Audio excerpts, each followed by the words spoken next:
Sejam muito bem-vindos.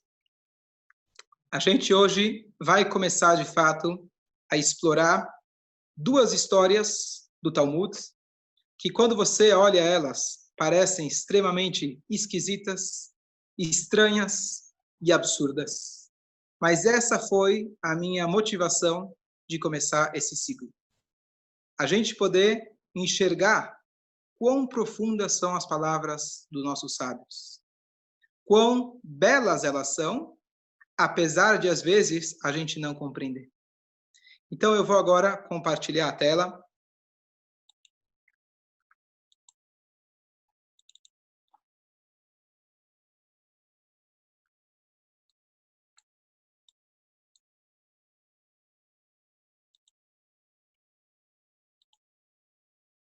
O nosso tema é se você é feio ou é bonito. Não sei se vocês já imprimiram os papéis, ou pelo menos alguns foram olhar no espelho para poder responder a pergunta, mas esse é o título da nossa aula, se você é feio ou é bonito. Então, eu primeiro quero mostrar aqui uma passagem do Talmud. Vamos ler junto. Como disse Rav Yehuda em nome de Ravassi, 600.000 cidades eram governadas pelo rei Yanai no Monte do Rei. Bom, até agora não precisa entender nada. E em cada uma delas havia o mesmo número de pessoas como o número dos que saíram do Egito, exceto por 3, nas quais havia o dobro do número de pessoas que saíram do Egito. Muitos anos atrás, eu era criança ainda. Todo ano em Tisha B'Av, a gente faz um estudo das passagens, lamentações que tem no Talmud, no Tratado de Gittin, e lá naquele tratado, ele traz essa colocação. Uma cidade que ela tinha, na verdade, um espaço geográfico, que ele tinha 600.000 cidades. E em cada uma delas tinha 600.000 pessoas, porque o número das pessoas que saíram, que constam na Torá, que saíram do Egito eram 600.000. Fora, 3 delas tinham o dobro de 600.000. Fazendo o cálculo, me preparei de antemão que matemática não é meu ramo, sairia que o número de habitantes que tinha nesta cidade, conforme o Talmud, quem sabe ler esse número aqui? 360 bilhões, 1.800.000 habitantes, em apenas uma cidade. Alguém me explica o que está acontecendo aqui. Que Guimará é essa que fala que tinha 600 bilhões de habitantes? Então, talvez, quem tem não tem o conhecimento, quem acha que as palavras dos sábios são exageradas, vai dizer, bom, essa é mais uma delas. Imagina, na pré-história não tinham noção de quantos habitantes tinham no mundo, então falaram lá o número 600 bilhões de pessoas. E eu lembro que quando eu estudei isso, eu acho que eu tinha talvez 15 anos, aquela passagem me incomodou bastante.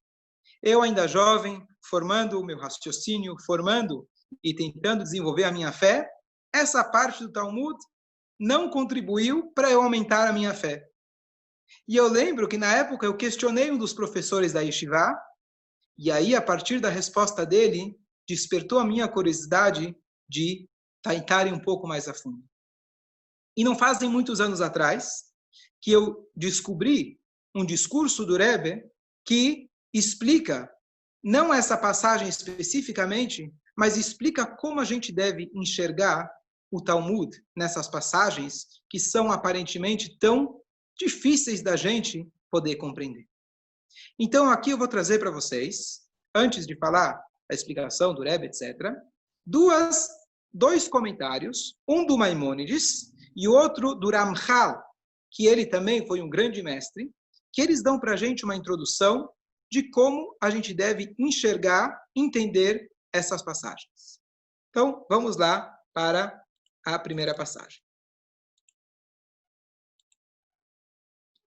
Então, essa aqui é uma passagem do Maimônides, e ele fala o seguinte: ele traz toda uma introdução que eu mandei no currículo para vocês, e ele divide, na verdade, em 3 tipos de pessoas. Aqueles que acreditam que as palavras dos sábios são literais, no sentido, estamos falando aqui especificamente sobre os trechos não alárricos, não mecânicos da lei, e sim aqueles trechos que são histórias. Então, primeiro, aqueles que acreditam que são literal. Segundo grupo, aqueles que riem das palavras dos sábios, que eles acham um absurdo. E aqui ele fala, em sua opinião, o Maimônides, ele fala, a verdade está com os membros do terceiro grupo. Aqueles que compreendem que os contos de nossos sábios, de abençoada memória, não pretendem ser literais, mas metafóricos. Charadas e simbolismos que contêm significados ocultos em cada detalhe. Então, aqui a gente já tem uma boa resposta, que quando a gente viu o número lá de 600 bilhões de habitantes, na verdade, eles exageraram. Eles têm algum significado por trás que motivou eles escreverem esse número especificamente. Agora, vamos perguntar, por que será que eles fizeram isso? Por que eles escrevem histórias? Como a gente sabe, a Torá inteira é verdade. Como que eles escrevem histórias que são aparentemente exageradas, fora da realidade? Então aqui a gente chega para o comentarista Moshe Chaim Luzzatto, que ele faz o seguinte comentário. Portanto, os sábios decidiram escrevê-las para que essas sabedorias não fossem perdidas das gerações posteriores, mas fizeram-na de modos ocultos e com tipos de charadas para que conseguissem compreendê-las. Apenas aqueles que fossem entregues às chaves e deixarem essas chaves com seus alunos para que esses as repassem adiante. Aqui a gente vai elaborar a primeira parte do nosso shiur. Como a gente encara os trechos do Talmud denominados Agadá, que são esses contos. Então a gente viu o comentário do Maimônides, depois desse Ramchal, que eles dizem, número 1, não foram feitos para serem interpretados literalmente. E depois o Ramchal ele acrescentou para a gente o porquê que eles fizeram dessa forma. Os sábios antigos, eles tinham vários segredos que eles precisavam transmitir para as futuras gerações. Só que eles tinham um problema. Se a gente vai escrever um segredo, não tem como você colocar uma senha, colocar um cofre, especialmente que eles previam que o nosso povo ia ser disperso pelo galut, pelo exílio. Então, o que eles fizeram? Dentro do trecho clássico, chamado Talmud, que foi compilado, como a gente explicou semana passada, eles decidiram que lá dentro eles iam transmitir os segredos da Torá. Agora, eles colocaram numa linguagem que quem é inteligente, preparado, capaz, espiritualmente elevado, vai compreender. Quem é ignorante vai virar para o lado, vai rir, e ele vai deixar, vai perder o que, na verdade, aquilo que os sábios quiseram transmitir. E funcionou, porque quem lê o Talmud de forma superficial, não tem o preparo adequado, vai falar, bom, isso é exagerado, isso não é verdade. Mas, na verdade, é perfeito, preciso as palavras dos sábios, não necessariamente para serem interpretadas literalmente como uma história, mas sim uma mensagem subliminar, profunda, nas entrelinhas. Então, eu queria hoje com vocês examinar 2 trechos do Talmud que são extremamente estranhos. Eu vou contar a história para vocês e depois a gente vai fazer a leitura juntas do Talmud. A primeira história conta sobre um episódio de um sábio chamado Rabi Elazar, Rabi Eliezer. Esse Rabi Eliezer, só para a gente saber mais ou menos quem é ele, talvez vocês conhecem o Rabi Shimon Bar Yochai, aquele que a gente comemora na data de Lag BaOmer, não faz muito tempo, o autor do livro Zohar. Esse Rabi Eliezer ficou com seu pai, Rabi Shimon, na caverna por todos os anos. Por 13 anos que eles ficaram na caverna, ele ficou junto. Então esse Rabi Eliezer é o filho do grande sábio Rabi Shimon. O Talmud conta pra gente que esse Rabi Eliezer, um belo dia, estava andando. e ele vê uma pessoa passando na frente dele, ele vira e fala para ele, seu vazio, seu feio, será que as pessoas da sua cidade são tão feias quanto você? E o homem responde, vá e reclame com aquele que me fez, se referindo a Deus. Naquela hora, continua o Talmud, o homem pediu desculpas, o rabino pediu desculpas, o homem não quis aceitar, até que no final da história eles continuam o caminho, e quando eles estão chegando na cidade, aquele homem vê que um monte de pessoas saem ao encontro do rabino. Rabino, nosso mestre, seja bem-vindo. E o homem que foi chamado, foi agredido pelo sábio, vira e fala, nosso mestre? Quem é seu mestre? Esse homem aqui? De mestre não tem nada. Por quê? Como você fala assim do nosso rabino? E ele conta a história, ele fala, olha, ocorreu que eu estava na rua, estava caminhando, e o teu rabino me falou, seu vazio, seu feio, será que todos os homens da sua cidade são feios igual você? E os alunos, então, naquela hora, pedem para o homem, por favor, perdoa o nosso mestre. E eles insistem, e aí o homem fala, olha, por vocês eu perdoo, mas contanto que não vire um costume. Essa é a passagem do Talmud. A gente vai analisar que tem várias questões nessa história. A primeira questão é, como um sábio de um nível tão elevado espiritual é capaz, por qualquer motivação que seja, agredir um ser humano. E falar na cara dele, você é feio. Eu acho que qualquer pessoa minimamente civilizada, mesmo que o fulano fosse extremamente feio, nunca falaria isso para ninguém. Então, quem lê o Talmud vai dizer, bom, o rabino errou, o rabino não sabe o que está fazendo, a gente aprende o que não deve fazer. Qual é a mensagem que o Talmud está tentando transmitir para a gente? Então, eu vou ler com vocês agora o texto, e eu vou agora mostrar mais alguns detalhes para a gente prestar atenção, que eles, na verdade, vão ser chaves para a gente poder decifrar alguns dos códigos transmitidos nessa passagem pelos nossos sábios.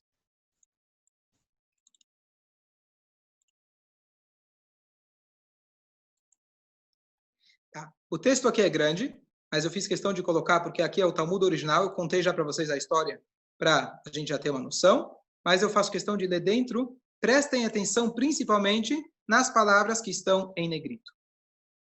Certa vez, Rabi Elazar, filho de Rabi Shimon, veio de Migdal Gedor, o nome do lugar que ele veio, da casa de seu mestre.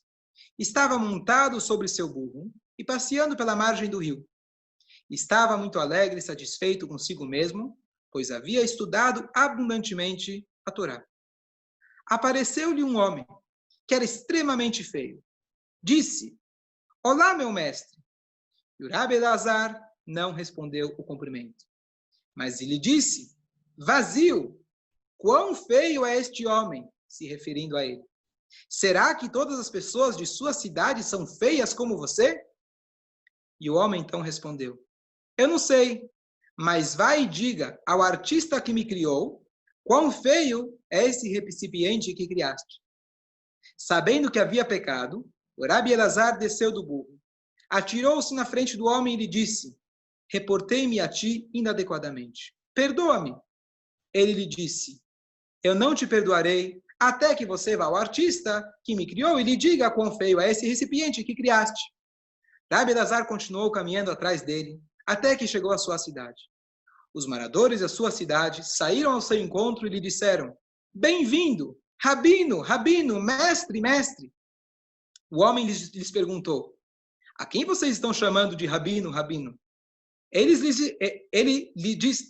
disseram, não, aqui está errado. Ele disse a eles, eles lhe disseram, aquele que passei atrás de você. Então ele respondeu, se este é um rabino, que não haja muitos como ele em Israel. Por quê? E ele lhe disse, assim ele me fez. Ele contou a história. Disseram-lhe, no entanto, perdoa-o, pois ele é um grande estudioso da Torá. E aí o homem conclui, por vocês eu perdoo, desde que ele não se acostume a agir assim. Imediatamente, Rabi Elazar, filho de Rabi Shimon, entrou na casa de estudos e ensinou: o homem deve sempre ser maleável como o bambu e não duro como o cedro. Aqui é a passagem do Talmud. Eu contei para vocês a história. Eu quero que prestem atenção nas palavras Migdal Gedor, o lugar que ele veio, montado sobre seu burro, a frase que ele disse e agora essa frase aqui no final que não dá para entender. Eu o perdoo desde que ele não se acostume a agir assim. Pergunto a vocês, de vez em quando pode agir assim? O homem que perdoa, ele fala, olha, perdoa, mas não se acostuma. Quer dizer, de vez em quando você pode chegar e chamar o outro de feio. Que história mais esquisita. Como se interpreta essa história? Vamos agora passar para a segunda história, que aparentemente não tem nada a ver, mas também não é menos esquisita. Está em outro tratado do Talmud. Vamos estudar ela junto.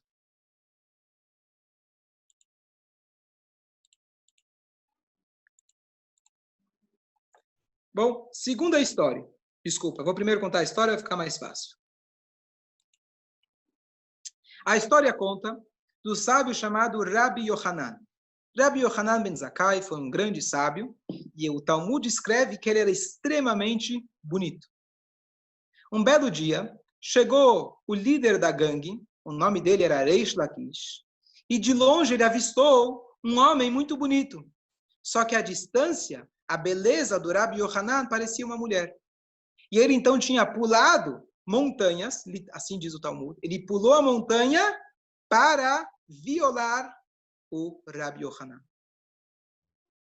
O Rabbi Yohanan, naquela hora, vira e fala para ele, olha, eu vi que você é muito forte, você foi capaz de pular uma montanha. Heilach leoraita. Eu vejo que a sua força deve ser designada para o estudo da Torá. Assim ele falou para o líder da gangue, um criminoso. E então o criminoso, que não era bobo, respondeu, a sua beleza para as mulheres. Você está dizendo que eu estou no business errado? Que eu deveria estar estudando a Torá? É o senhor, Rabino, que está no business errado. Você é tão bonito que no ramo lá das mulheres você ia se dar, você ia ser o chefe. O Rabino não se impressionou. Ele fala para ele, olha, se você se arrepender, eu dou o dedo, o braço da minha irmã, que também é muito bonita, da mesma família, para ela se casar com você.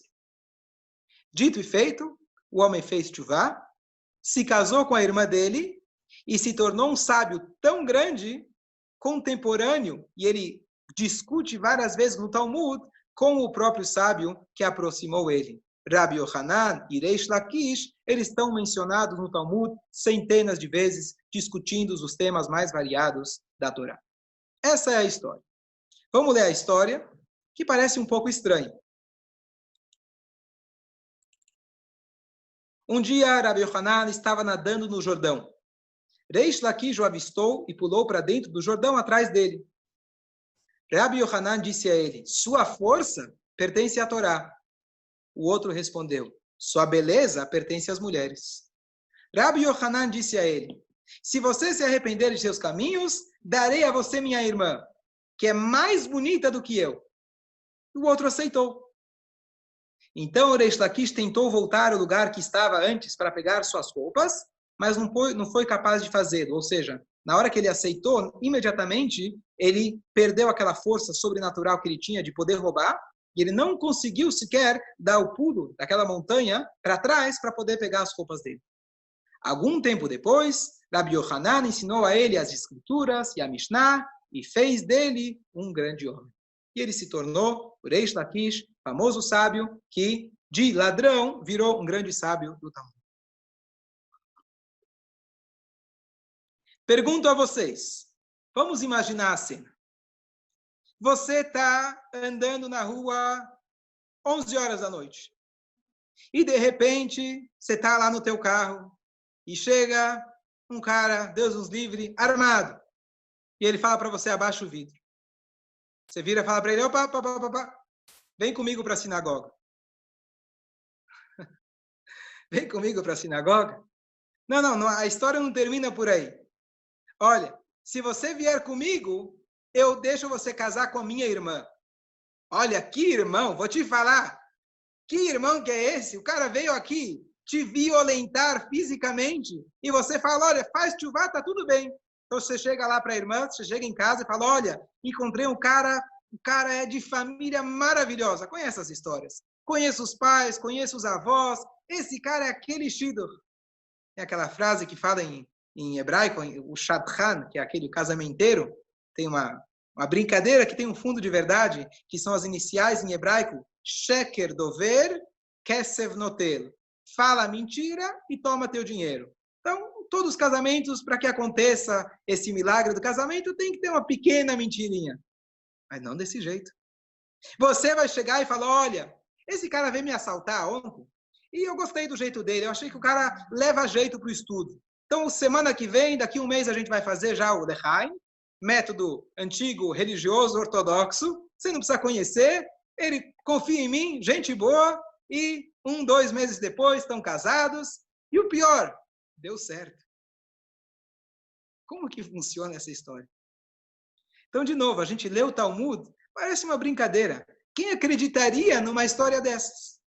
Então, essas são as 2 histórias que a gente vai tentar compreender um pouco delas. Aquele rabino que agrediu chamou o outro de feio, e o rabino que oferece em casamento para a irmã, esse homem, aparentemente, um grande criminoso.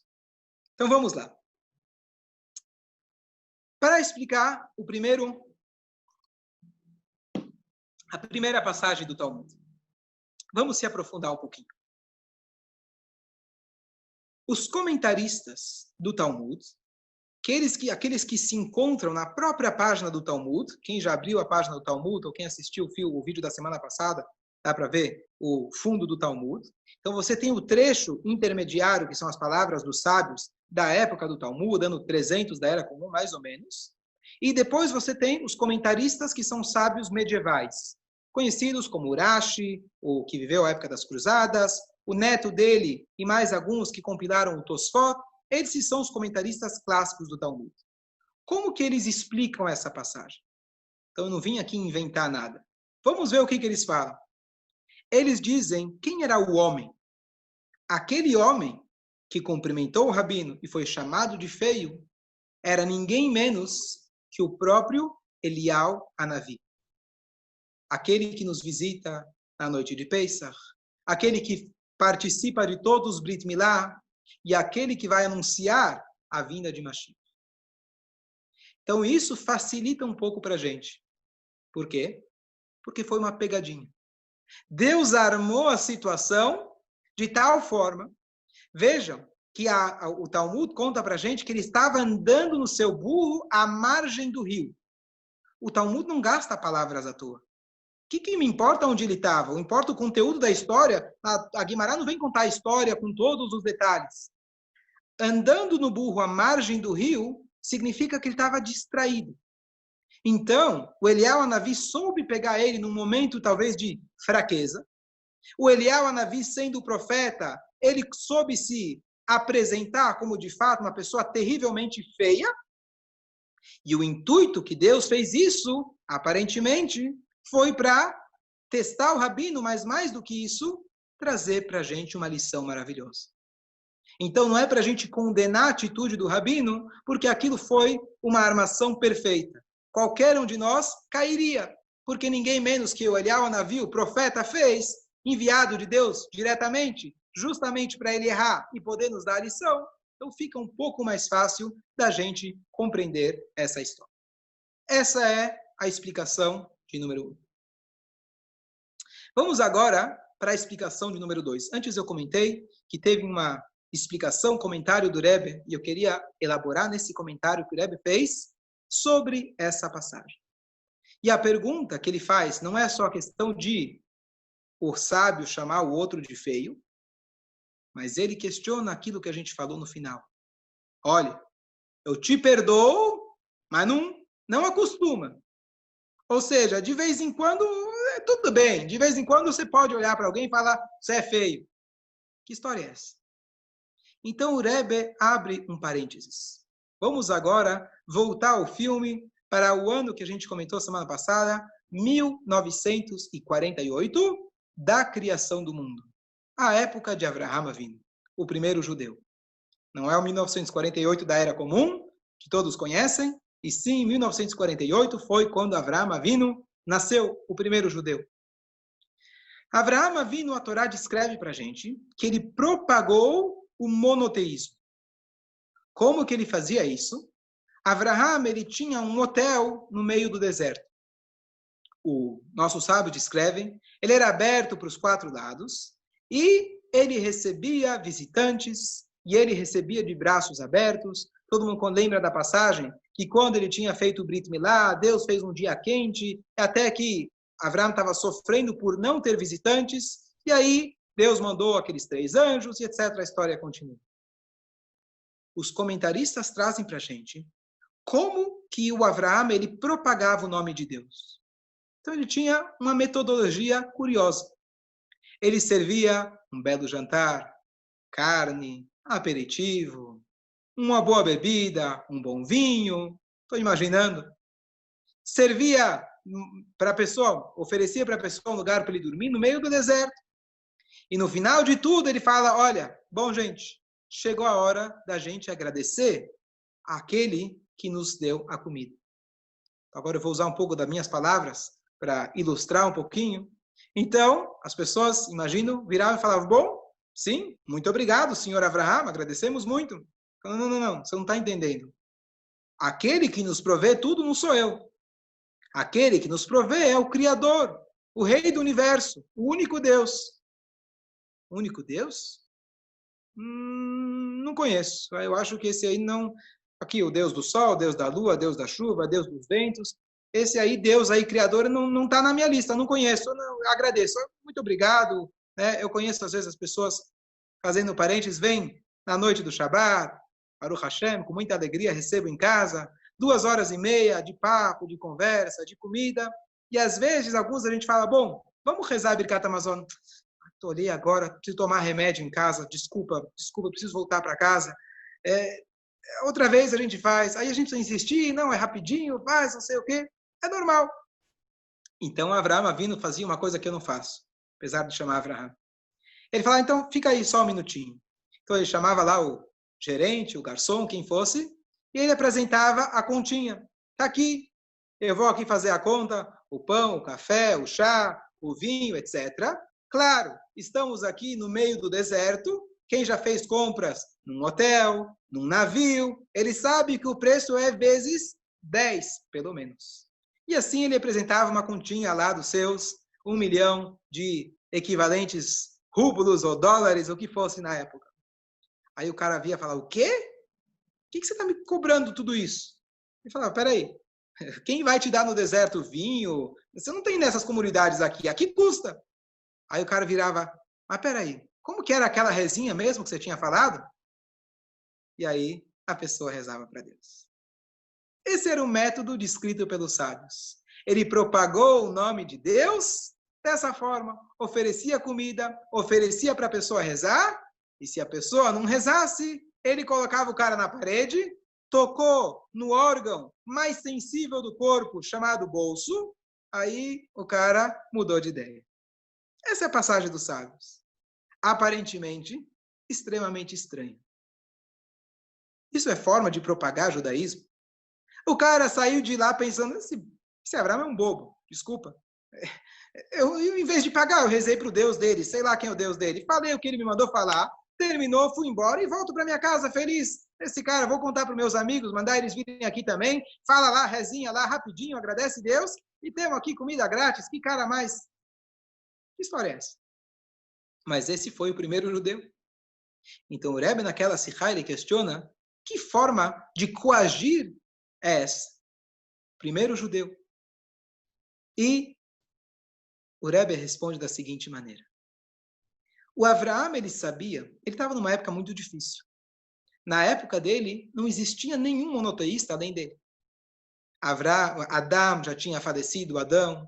Noé já tinha morrido. Não tinha ninguém. Era só ele que sequer conhecia a existência do único Deus. Ele precisava tomar uma atitude revolucionária. E o que acontece? Se ele chegasse simplesmente, pessoal, vamos tomar um café, vamos conversar um pouquinho sobre fé, filosofar, vamos discutir, não ia dar certo. Porque as pessoas já estavam completamente com noções completamente diferentes. O que ele fez? Ele literalmente causou uma situação onde a pessoa se sentia obrigada a agradecer a Deus. Você vai dizer, bom, o que adiantou? Adiantou. Porque o Abraham, ele sabia que a essência de todo ser humano é a sua conexão com Deus. Não existe ser humano que é ateu. Porque no fundo, é ateu graças a Deus. Inclusive para os não-judeus. Lá no fundo ele sabia. Então o que ele fez? Às vezes você dá um tapinha, o que acontece? Alguém precisa aprender a nadar. Então você ensina para ele a teoria, você ensina para ele como mexer os braços, mas chega na hora de pular na água gelada, ele fica com medo. Só tem um jeito. Você empurra ele para dentro. Alguém que quer aprender a andar de bicicleta, só tem um jeito. Você só aprende caindo. O Abraham, ele foi lá e deu aquele empurrão. Reze. Isso teve um impacto. Teve um impacto tão grande que esse foi o grande Abraham. O pai, Avram, se tornou Abraham, que se tornou o pai de todos os povos. O exemplo que ele deu, pegou. E até hoje as 3 maiores religiões do mundo são religiões abrâmicas, que acreditam no Deus, no Criador. Essa foi a revolução que ele fez apenas com um copo de café e um jantar e uma cama confortável. Essa é a explicação do Rebbe.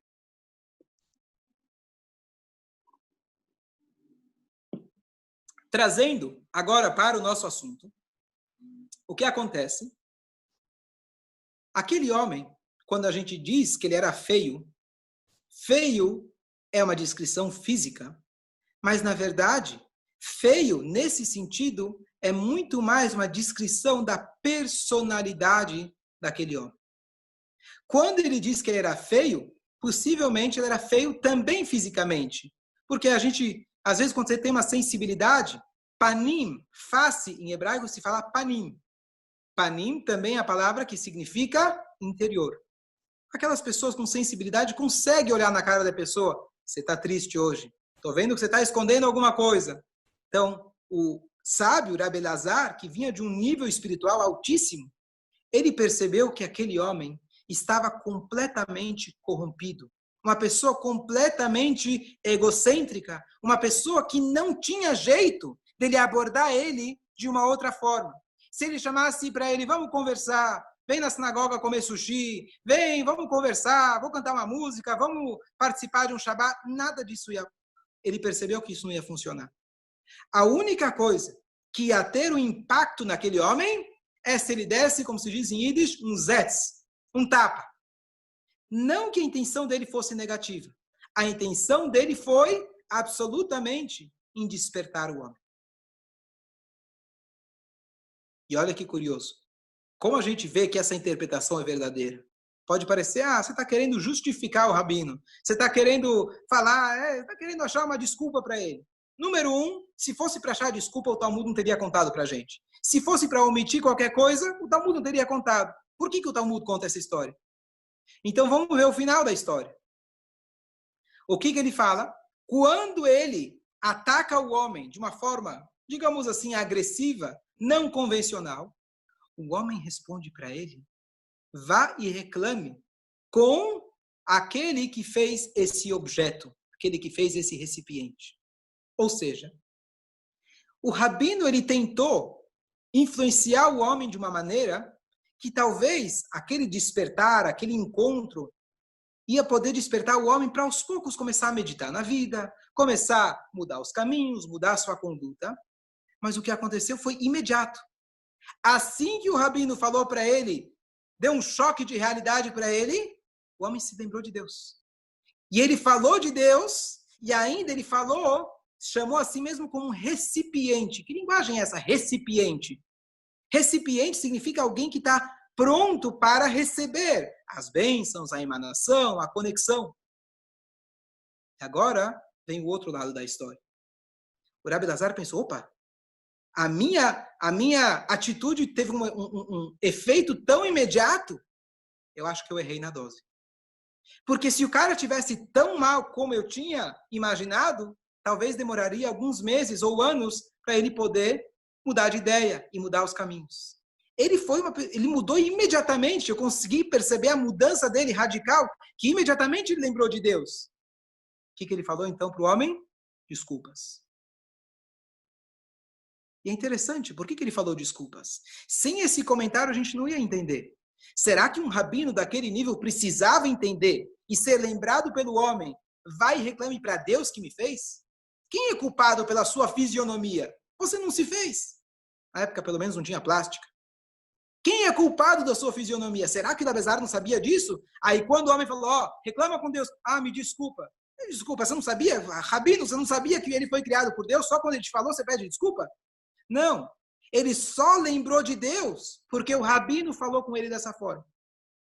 Mas já que a reação foi imediata, ele então voltou atrás e pediu desculpa. Como a gente sabe que essa explicação é verdadeira, vamos agora para o final da história. Quando ele pede desculpa, ele não aceita. Quando os alunos pedem desculpa, ele não aceita. Até que eles imploram e ele fala, não acostuma. Quer dizer, não acostuma. Quando você quer educar alguém, um filho, você fala, eu te desculpo se você decide que nunca mais você vai fazer. Mudar, você tem que mudar suas atitudes. Pelo menos tentar. Aqui ele fala, não faça isso sempre. Por quê? Porque ele compreendeu que a atitude, a intenção do rabino foi positiva. E teve seu efeito positivo. Mas pensa muito bem. Essa é uma atitude, que aqui é a lição para nós, não deve ser tomada todo dia. Você encontra um cara, você vai lá e dá uns zets nele. Não, você tem um caminho de hesed, o caminho da bondade, da aproximação. E mesmo quando você vê uma pessoa que, ao seu ver, é extremamente feia no sentido espiritual, etc., pensa 2 vezes ou 3 vezes antes de tomar esse tipo de atitude, que é certa, é digna, mas em raríssimas ocasiões. Por isso eu te perdoo, mas não acostuma. Ou seja, tome mais cuidado para não repetir esse mesmo erro. A explicação é um pouco mais longa, mas eu vou parar por aqui nessa história. Mas olha que interessante. O intuito que me motivou a dar essas aulas, e como eu comentei, estou terminando de escrever um livro com várias passagens dessa do Talmud, é a explicação que você vê, que a gente, depois de entender a explicação, a gente fala, bom, o que eu pensei antes? Eu estava com um nível de crítica aos sábios. Olha quão profundos são as palavras dos sábios. Quão bobo fui eu que mal interpretei a atitude do rabino. E se você estuda mais a fundo, claro, eu estou dando uma pincelada, você vai ver que não tem enrolação. Ninguém está querendo justificar, achar pretextos para que o rabino fez certo. Se for para falar que fez errado, temos diversas ocasiões no Talmud, na Torá, que a Torá critica quem precisa ser criticado. E dessa explicação, para mim, pelo menos, foi muito esclarecedora. Então, por isso, eu queria compartilhar com vocês. Ainda eu não concluí essa história, mas vamos partir agora para a segunda história do Rabi Yohanan.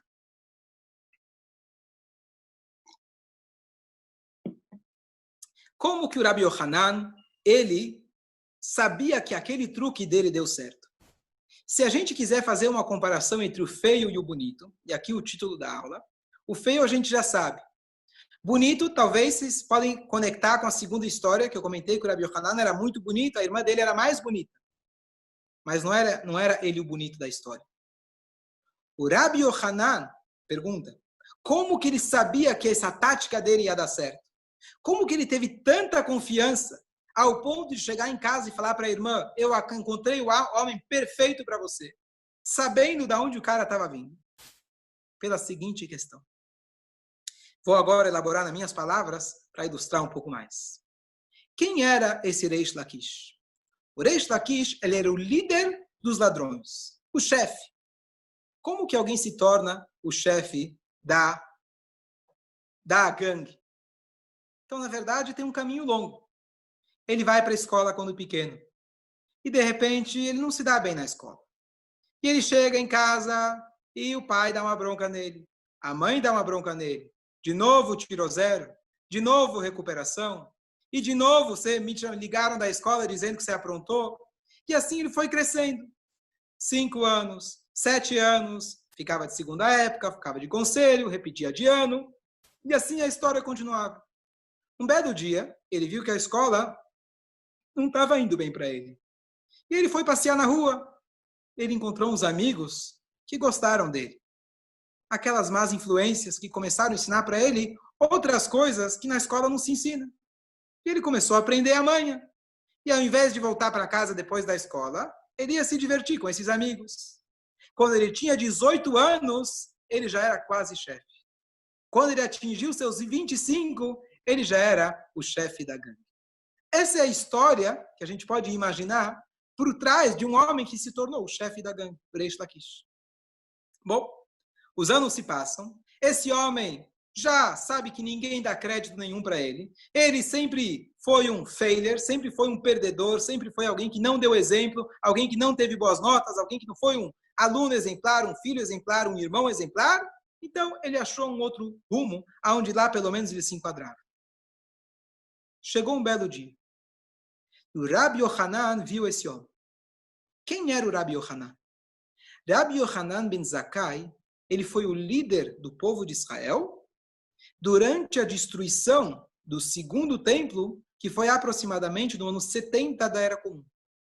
Esse líder, o Talmud conta pra gente, que ele foi muito sábio e ele conseguiu convencer o general, que depois se tornou o próprio César Vespasianos, e ele convenceu ele para manter a cidade de Yavne viva, não matá-los.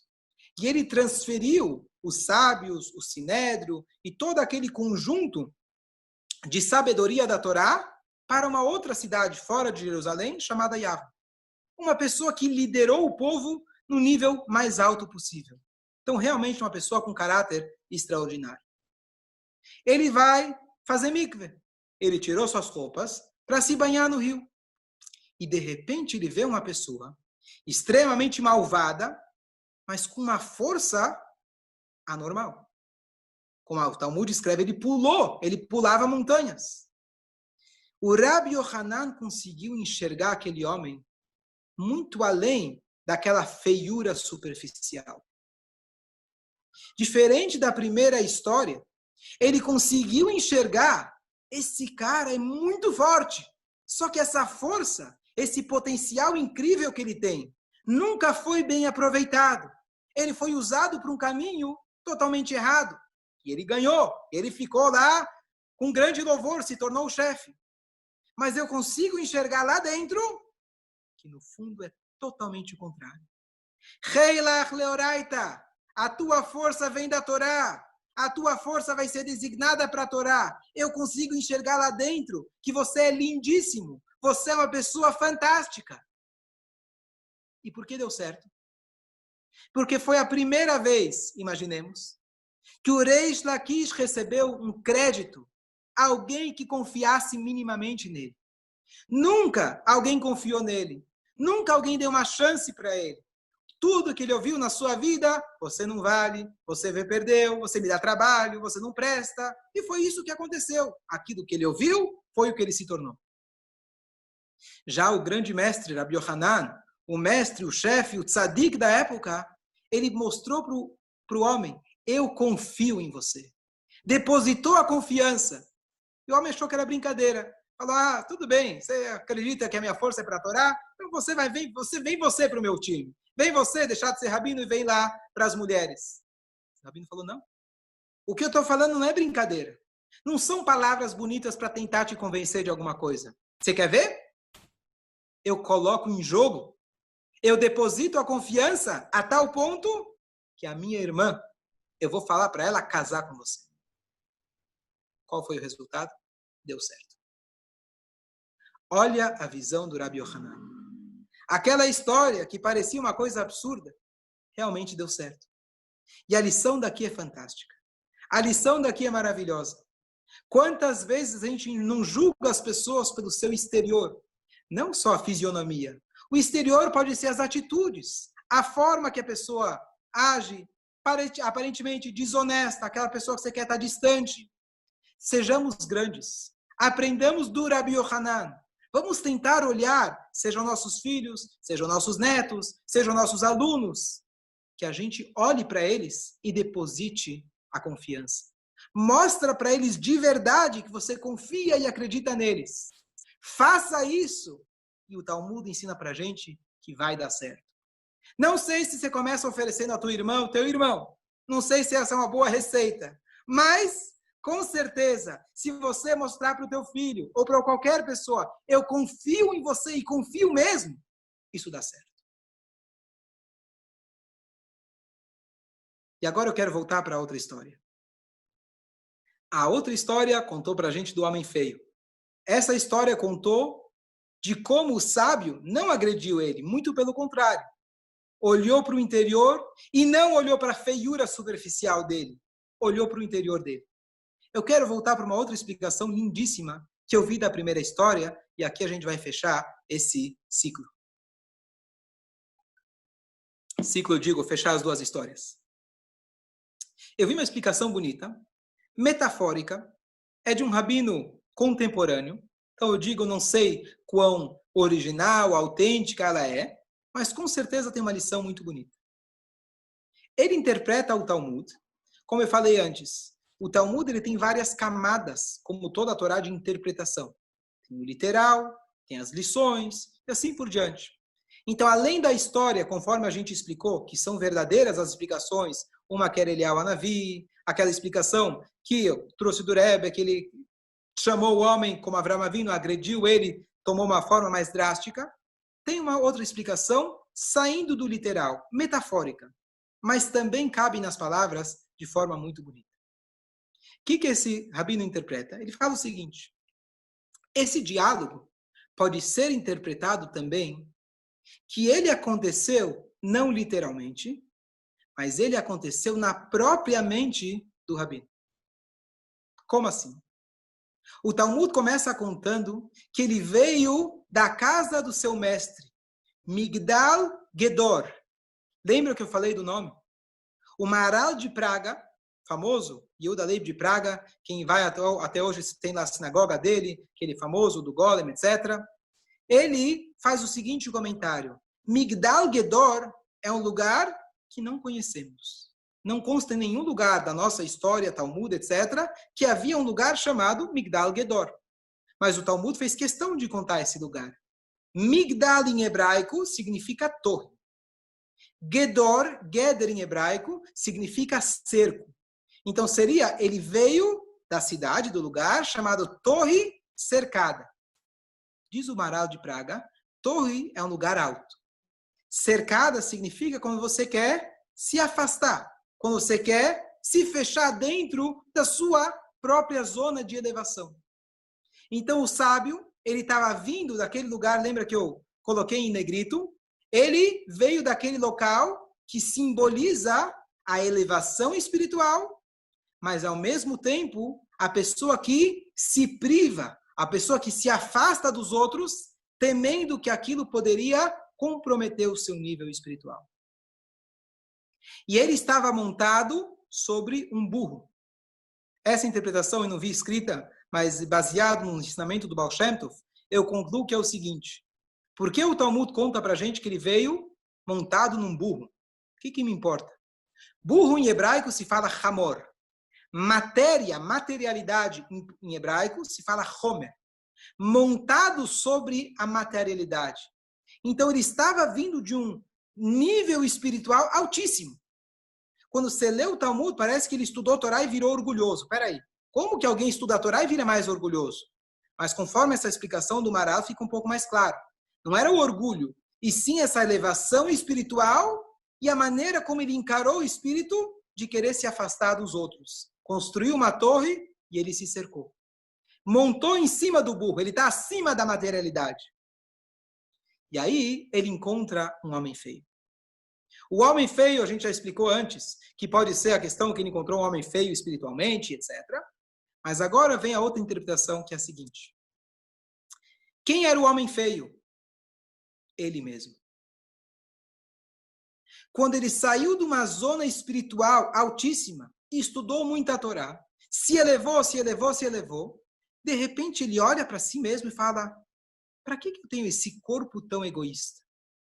Ele olhou no espelho, nas minhas palavras, e olhou e falou, que cara mais egoísta. Que vazio é você. Eu cheguei agora do Yom Kippur, digamos. Eu cheguei agora de um nível espiritual. Que cara feio. Por que você tem tantos desejos animalescos? Você é tão egoísta? Você é tão egocêntrico? Quem é você? Por que você faz isso? E ele começou a se odiar. Passou um tempo. Ele meditou. E ele chegou na seguinte conclusão.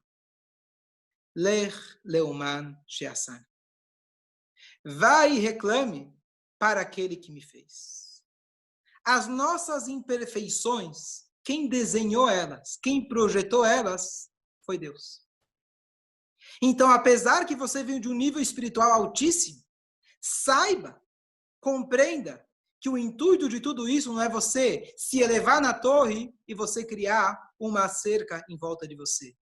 Você tem que enxergar o seu corpo, apesar das imperfeições e feiuras dele, como um canal que Deus criou, como um recipiente, aonde através dele você vai conseguir transmitir a Torá, praticar os ensinamentos, praticar as mitzvot.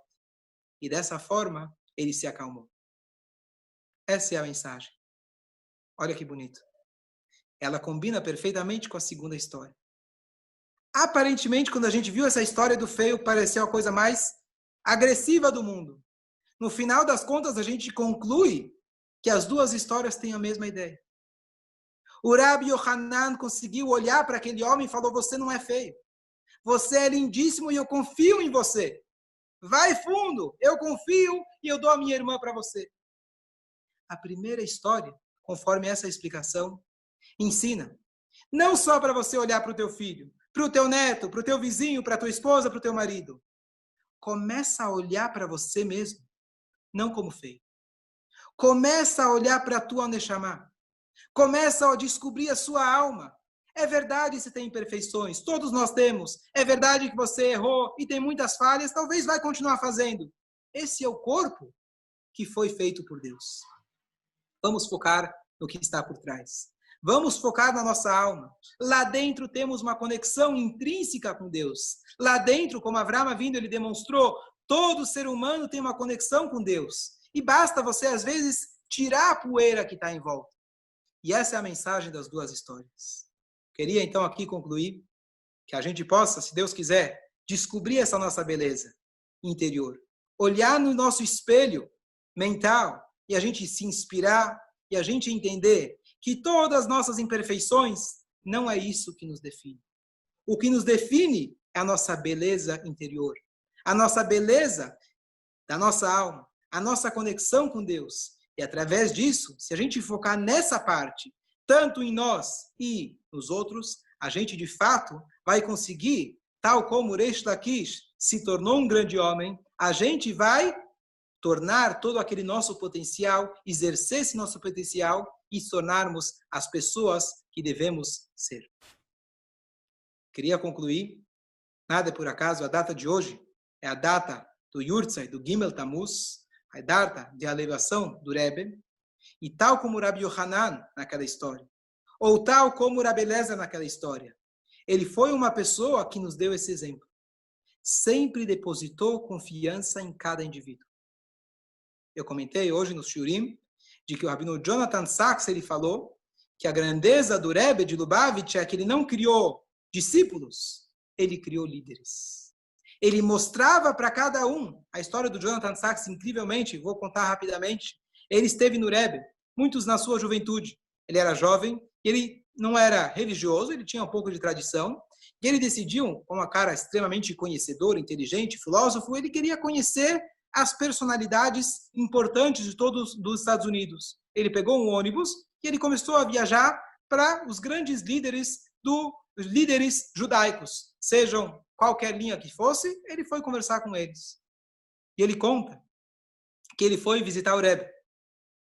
E a reunião dele foi marcada, se eu não me engano, era 3:30 da manhã. Esse era o horário de funcionamento lá das visitas particulares. E ele esperou, e ele entrou. Bom, e ele então conversou com o Rebbe, fez aquelas perguntas que ele estava tentando resolver na sua identidade, na sua juventude, sei lá, holocausto, livre-arbítrio, fé e etc. E questionou o Rebbe e as respostas foram incríveis. Ele ficou super impressionado, ele estava satisfeito e pronto para ir embora. Quando ele já tinha terminado, o Rebbe vira e fala para ele, agora eu posso te fazer uma pergunta? Essa ele não esperou. Porque todos os grandes líderes que ele foi visitar até então, ninguém fez pergunta para ele. O líder que tinha, ele fazia a pergunta e o homem respondia. Então o Rebbe fala para ele, olha, eu quero saber o que você está fazendo pelos judeus das universidades da Inglaterra. Bom, ele é um inglês, um gentleman, e ele tentou imediatamente formular algum tipo de resposta. Well, in the situation where I find myself, eu estou bem treinado, minha esposa é inglesa. Então, e na situação que eu me encontro, tentando formular alguma coisa, e o Rebbe fez algo que ele nunca fez. Cortou uma pessoa no meio que ele estava falando. A Jew never finds himself in a situation. A Jew puts himself in a situation. Você está dizendo, na situação que eu me encontro, você não se encontra em nenhuma situação. Um judeu se coloca na situação. E o Rebbe concluiu dizendo, eu vejo em você um potencial incrível de você poder iluminar a Inglaterra. Dito e feito, aquele homem se tornou o Lorde Rabino, super conhecido, autor de dezenas de livros, um cara, talvez hoje, dos mais inteligentes rabinos, conhecedores de filosofia, artes, história, judaísmo, tudo. E ele conecta isso de uma maneira única. Eu não conheço nenhum outro rabino que faz essa conexão da parte laica com a parte judaica. O que ele teve? Um encontro com Rabi Yohanan. Um encontro com Rabi Elazar. Uma pessoa que mostrou para ele o potencial que ele tinha. Você não é simplesmente um jovem curioso revolucionário. Você é alguém que tem o potencial de dominar o mundo. Ele se tornou o rabino-chefe da Inglaterra, mas não é isso que nos define. O que nos define é a gente conseguir ser o melhor que a gente pode.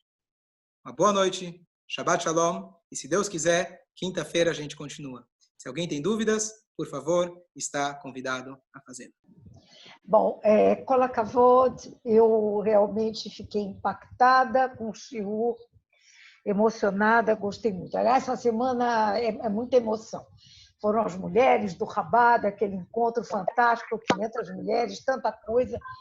Eu queria lhe perguntar uma coisa. Assim como para o Talmud a gente tem charadas e tem que ter um olhar específico para entender, isso se aplica ao texto da Torá também?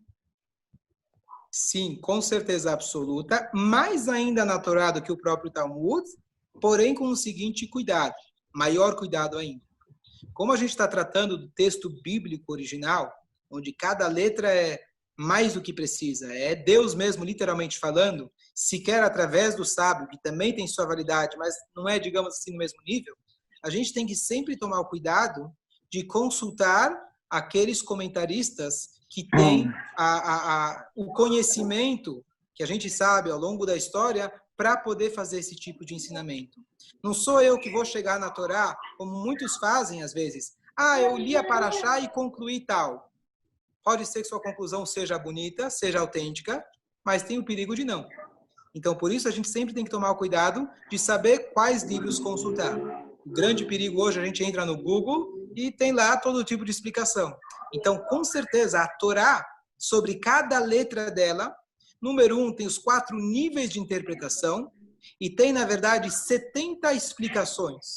Assim, é Shivim Panim da Torá, 70 formas diferentes de entender.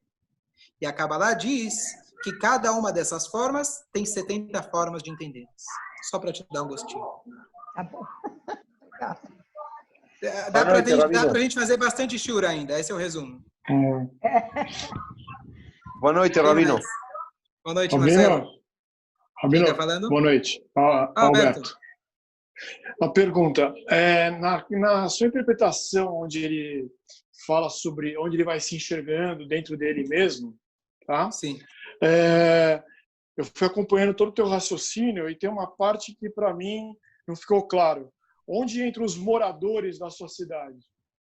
Boa, gostei. Boa. Tem alguém prestando atenção. Boa. Eu não quis falar porque, assim, eu vi na minha cabeça, fui desenvolvendo o shiur, às vezes achei que ia ficar um pouco demais. Mas sim tem a explicação para os moradores da cidade. Isso quem recomenda é o Rebbe. Ele fala assim, né? Vamos voltar à história, para quem lembra. Ele fala, olha, você é feio. Será que todas as pessoas da sua cidade são feias? Peraí, já chega que você me chama de feio. O que você está agora julgando todo mundo da minha cidade que é feio? Que história é essa? Então o Rebbe explica que, número 1, feio significa uma questão espiritual. E logo que ele atacou e voltou. Sabe, quando você dá um ataque para frente, um passo para frente, 2 para trás? O que quer dizer ele voltou? Ele tentou julgá-lo favoravelmente. Talvez você ser feio não é sua culpa.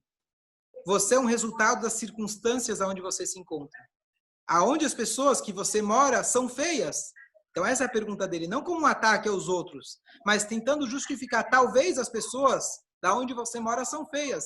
Então não é tua culpa. Então ele tentou dar um crédito para aquele homem. É assim que o Rebbe explica.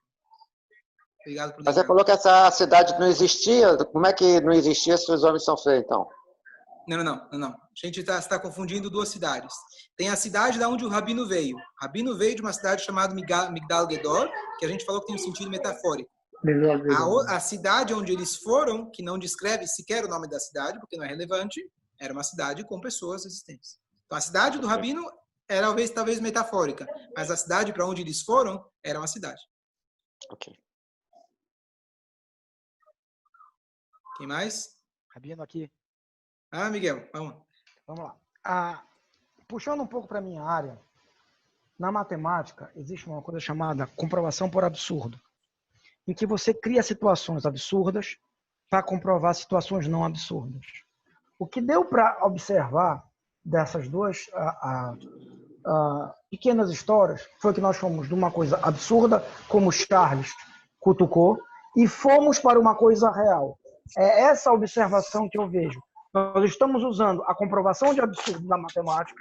Você pega situações absurdas, como não são cotidianas, como o próprio Charles colocou, não está no nosso dia a dia, mas a gente sai do absurdo para comprovar o real. Foi essa a observação. Muito bom. Não sei se também Charles.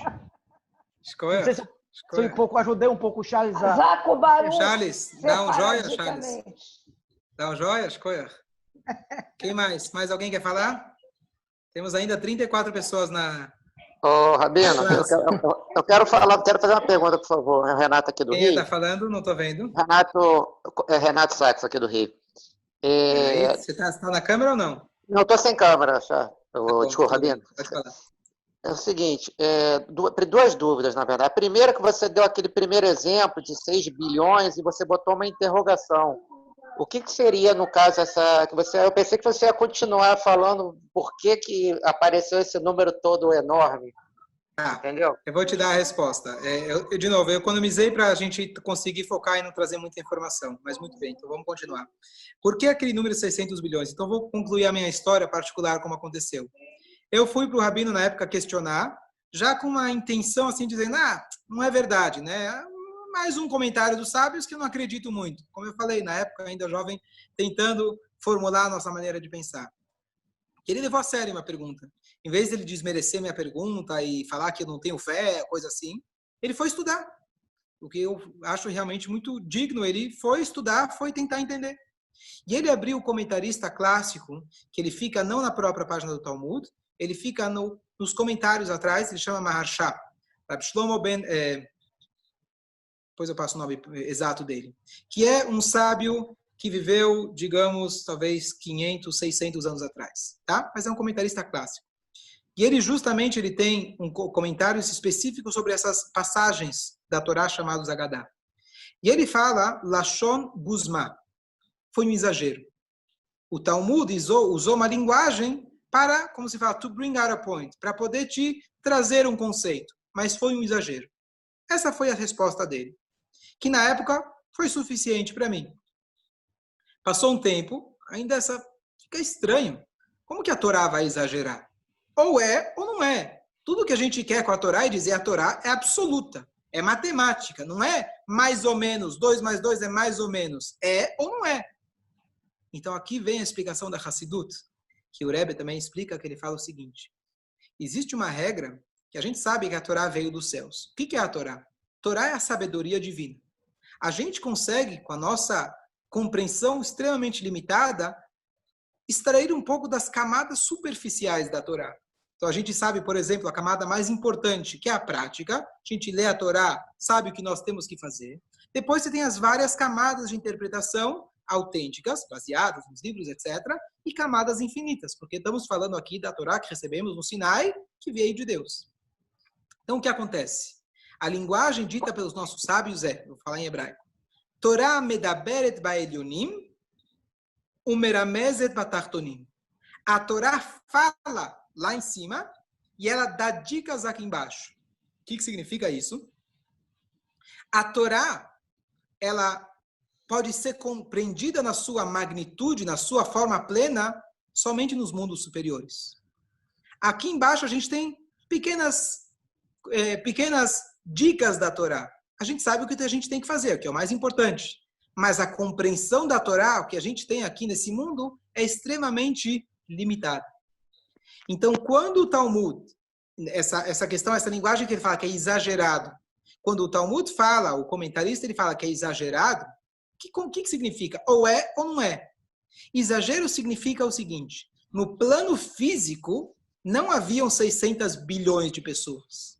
Mas no plano espiritual, no seu significado espiritual, estou chutando, não sei, anjos, almas, presença de alguma coisa que simbolizada pelo número 600 bilhões, de fato, naquela cidade, tinham esses 600 bilhões de pessoas. Pessoas no sentido espiritual. Porque a Torá, na sua forma plena, ela está dizendo lá. Então, o que é exagero? Não é mentira. Exagero para a nossa visão prática. Mas não é um exagero, porque se o Talmud diz, talvez não na nossa visão física, mas no sentido mais profundo da Torá, é exatamente, precisamente daquela forma. Entendi.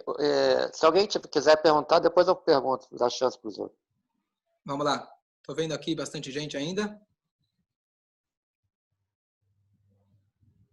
Tudo esclarecido? Rabino, deixa eu então perguntar uma coisa. Quando aquele episódio da caverna que o Rabi Shimon Bar Yochai, o Rabino Elazar estava junto com ele? Qual episódio da caverna? Que ele ficou 12 anos... 13 anos na caverna? Isso, ficou 12... É isso. Ele estava junto com ele?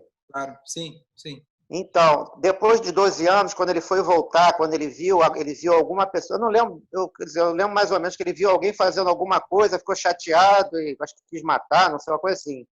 O filho viu, eles voltaram, porque não estavam no nível super, né, elevado. Não, você não entendeu. Aí depois de um ano eles voltaram.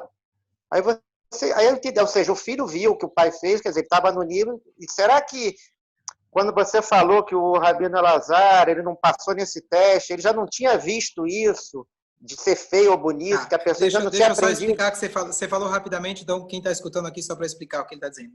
O Rabi Shimon Bar Yochai, ele estava sendo perseguido pelos romanos. E ele foi e se escondeu numa caverna junto com seu filho. E lá, milagrosamente, Deus fez para ele uma alfarrobeira, uma fonte de água, e lá ele ficou 12 anos estudando a Torá, a parte profunda da Torá, e ele compôs o livro Zohar.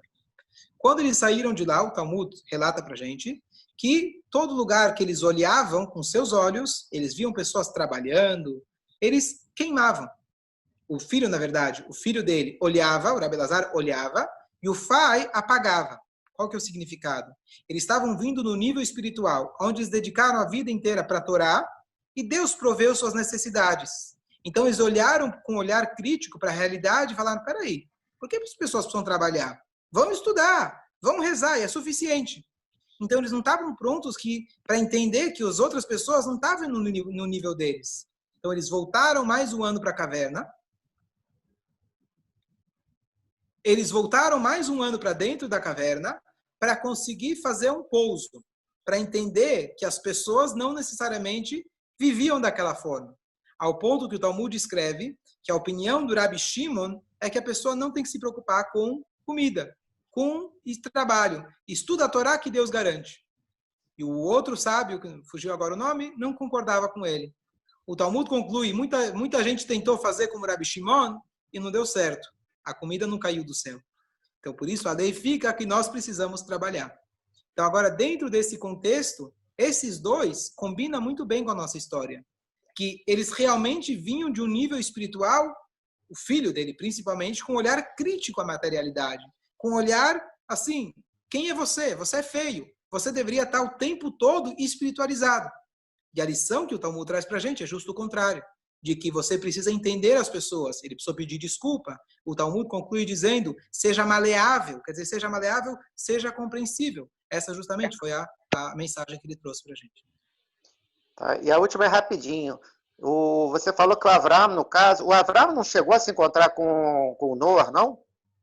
Noah, muito boa pergunta. O Talmud, a ética dos pais fala para a gente que passaram-se 10 gerações de Noé até Avraham. E o nome Noah tem o valor numérico, Nun é 50, Het é 8, somando 58. Quando Avraham ele tinha 58 anos de idade, foi quando o Noah faleceu. Mas eles chegaram, porque pelo que eu tinha escutado, o Avraham foi caminhar, inclusive tinha um pessoalzinho que estudava a Torá, né? Não sei se eram os filhos dele ou se era o próprio Noah. Os filhos de Noah. O Yaakov, o neto dele, o Yitzhak também, ambos foram estudar nas yeshivot dos filhos de Noah. Mas não tem nenhum relato bíblico, pelo menos, de alguma interação entre Avraham e Noah. Obrigado. Para incomodar. Gente, dou-lhe uma, dou-lhe duas, mais alguém? Então, boa noite a todos. Shabbat Shalom. Se Deus quiser, semana que vem tem mais. Hazak Baruch, até amanhã. Até amanhã, se Deus quiser.